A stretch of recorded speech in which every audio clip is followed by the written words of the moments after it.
Before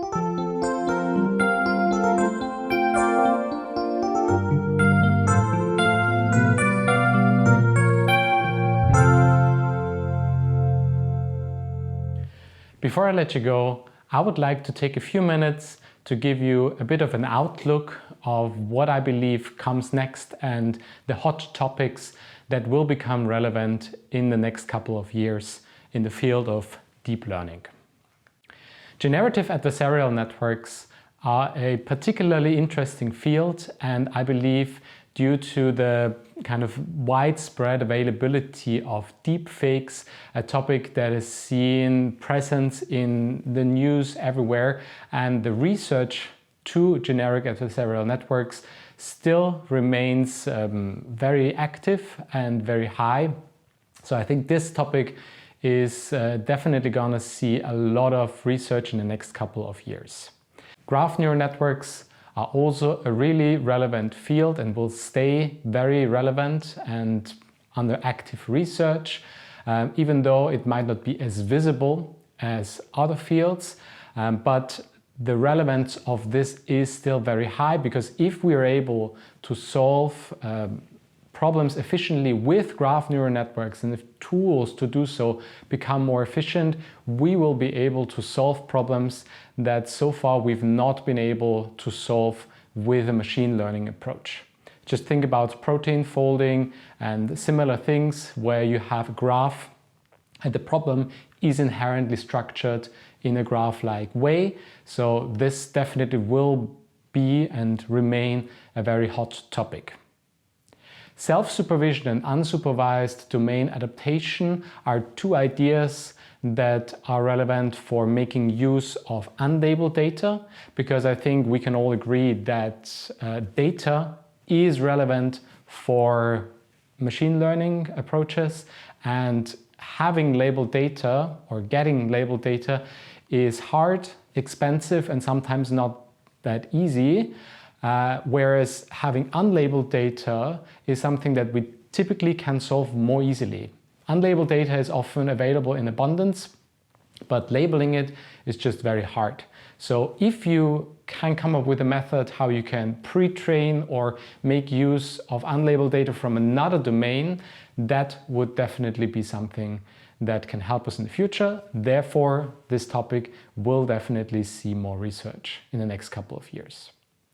Transformers in general and its underlying attention mechanism in particular have definitely changed the way how we think about all of the problems where we model sequences and where we want to understand sequences, including natural language processing, but interestingly also other fields like image processing, where we've seen the attention mechanism kind of coming over, because it is such a powerful mechanism that it definitely is applicable to a wide range of problems, and we will definitely see more of this in the future.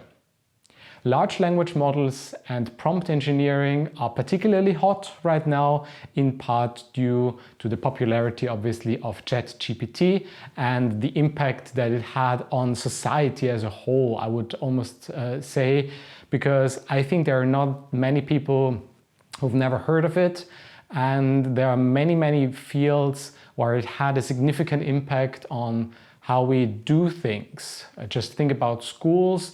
If you think about the potential implications of a tool that can just generate articles for you, assignments, etc., and what it means for how we teach something to students, etc.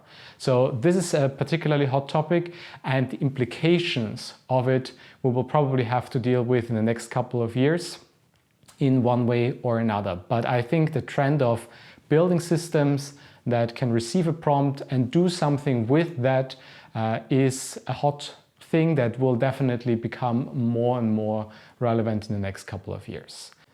This brings me to the last point: explainable AI and dealing with the legal consequences of the tools that we're building here.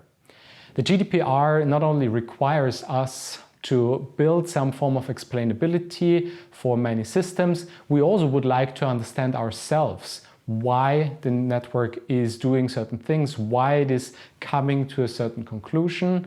And with the AI Act in the European Union, this explainability and all topics that are associated with it also become relevant from a legal point of view. So I think the topic of explainable AI will also become really relevant and definitely stay a very hot topic in the next couple of years. What comes next for you? So the next 2 lectures will be your presentations. So I'm already looking forward to hear what you've achieved in your project so far. And the participation in those 2 lectures is mandatory. So please book the full 2 hours for both slots, because it will actually be quite dense to go through all of the presentations. If you, for some reason, cannot participate in one of those 2 lectures, please let me know and we will try to arrange it somehow. Otherwise, I will randomly select you in class, so please all be prepared on the first lecture, and then I will pick you randomly and then you will give your presentation there. There is one more thing I would like to ask you, which is I would like you to give me honest feedback about this lecture. I'm always putting a lot of effort into this lecture and I'm continuously trying to improve it to give you the best learning experience. And there are 2 ways how you can give me feedback. The first thing is the official TIS survey, which will become available in the next couple of weeks, depending on when you watch this video. And the second way is through an anonymous Google survey. I will post the link to this both in Radix and also in the description underneath this video. And I would really appreciate your honest feedback to help me improve this lecture further. And the way I would like you to fill in the second survey is according to this star diagram that I really like also to do in my seminars, where you have 5 regions where you can kind of give me free text feedback about what you want me to keep, what you want more or less of, and what you want me to start or stop doing and teaching in this lecture. All of it is free, so you don't have to fill in anything of these things. If you only want to say something that you want me to stop doing or start doing, you can just fill in that thing. And of course, it's completely anonymous. You don't have to fill in any names, email address or anything. And it obviously does not have any impact on your grade. It's just purely for me to improve the lecture further. With that being said, there's only one thing left for me to say. Thank you very much for taking this course. I hope you learned a lot. I definitely enjoyed teaching you and having interesting discussions in our weekly Q&A sessions. I hope you learned a lot through your project, through the lectures, and I wish you all the best for your future studies and in general for your future career. Have a great day.